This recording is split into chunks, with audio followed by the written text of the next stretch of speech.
शाहूवाडी तालुक्यातील कडव येथील प्रदीप तुकाराम पाटील हा 24 वर्षीय तरुण एका फायनान्स कंपनीमध्ये काम करत आहे। खेडेगावातील महिला बचत गटांना कर्ज देण्याचं काम या फायनान्स कंपनीमार्फत केलं जातं। त्यातूनच त्याची ओळख पन्हाळा तालुक्यातील नावली इथल्या एका अल्पवयीन मुलीशी झाली। तिच्याबरोबर मैत्री करत तिच्याशी त्याने प्रेमसंबंध निर्माण केले आणि ती अल्पवयीन असतानाच तिच्याशी शरीर संबंध ठेवून तिला गर्भवती केलं। सध्या ती मुलगी 8 महिन्याची गर्भवती आहे। या बाबतीत तिच्या घरच्यांना लक्षात आल्यानंतर त्यांनी कोडोली पोलीस ठाण्यात संबंधित तरुणाविरोधात पोस्को अंतर्गत गुन्हा दाखल केलाय। हा तरुण त्या अल्पवयीन मुलीशी माहे सप्टेंबर 2024 पासून शरीर संबंध ठेवत होता।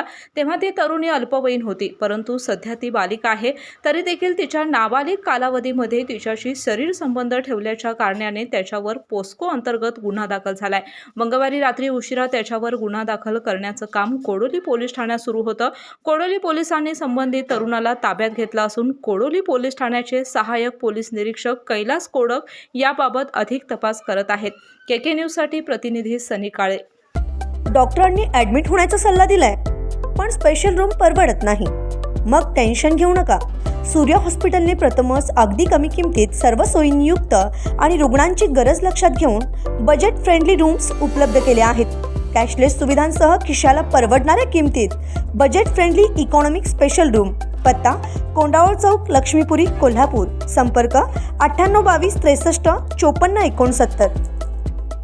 अशाच नवनवीन अपडेट पाहण्यासाठी आमच्या केके न्यूज चॅनेलला सबस्क्राईब करा।